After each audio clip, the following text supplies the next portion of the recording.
get it a lot sooner. And so like many of you, I was born in a different place. I was born in Brooklyn, New York. It's a different place than it is now. You know, I was raised in Piscataway, New Jersey. And I usually tell people Brooklyn because it seems harder, right? Piscataway because they like, if you tell them Brooklyn, you know, they're like, oh, you know,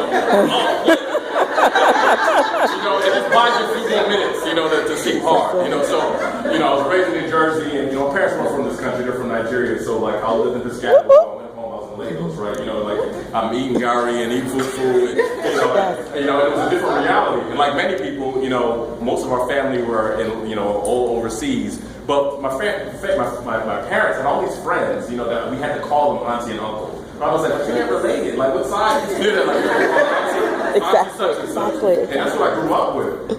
I also grew up with this whole notion of like, I couldn't bring food to the room. They used to scare us and say, no, you're gonna get roaches. But no, you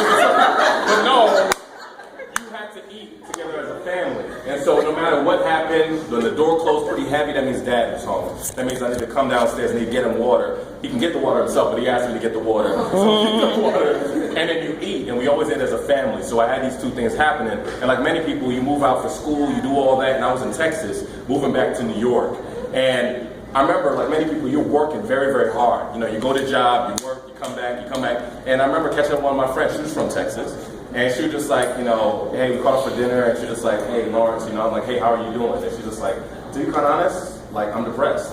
She's like, you know, I live here, all my family's not in this city. You know, people in New York, they live on top of each other, and the only way I get to meet people is like, you know, through the club, but you can't really meet anybody. The women already got their friends. It's like secret society, all we ask is trust. You can't go in, you know, so they're checking you out, and then the guys, they just want to have a physical relationship, so I don't necessarily feel safe. And so all I do, like most people, is I self-medicate with career ambition. I'm in my corner office, but I'm cornered in my corner office. You know, this is a social media generation, and so I self-medicate with social media likes. If I get 25 likes, I'm worthy. I can make it to Sunday. Right? So I'm in my corner office. I'm turning my calf up. I'm hoping people find me attractive and worthy. And literally, this is my reality. This is my reality. Week to week, this is my reality, and I know no one.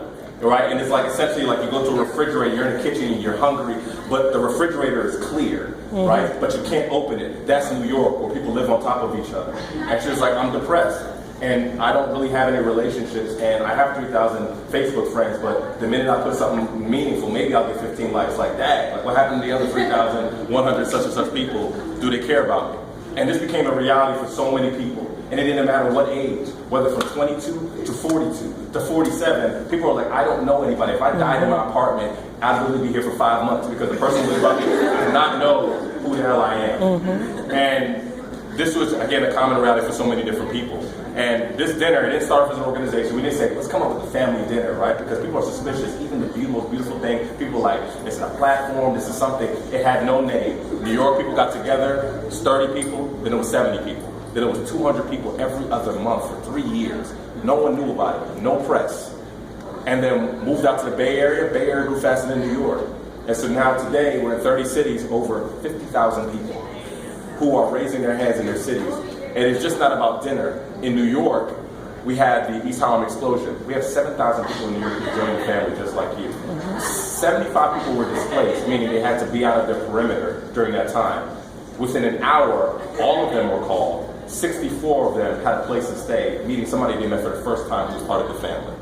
This is the vision that we want. We want to do life with you. Love unconditional, meaning that you don't have to earn this love. Love is so consumerist these days. So, you know, I'm your boyfriend as long as you keep entertaining me. Right? I'm part of this organization as long as this is still cool. I go to this church, I go to this community group, or I go to the group that doesn't believe in anybody as long as they still meet my needs. That's not love. So love unconditional is L. I, we're inviting you to share in your lives. You get to know people when people invite you into their lives and you share with them. F, facilitating authentic and loving social interactive relationships. You don't have to earn this. I don't care what title you got. I don't care if you got a job. You're worthy and you're here. And last, E, engaging your needs. And so when we called you, when many spoke to you, we asked you, is there anything we could do for you? That was not for any type of GP. That was, is there anything we could do for you? And there's a young lady at the New York dinner who could not make it last minute because her sister had surgery in Philadelphia. The host coordinated to make sure she got a ride, and his sister drove her to Philadelphia.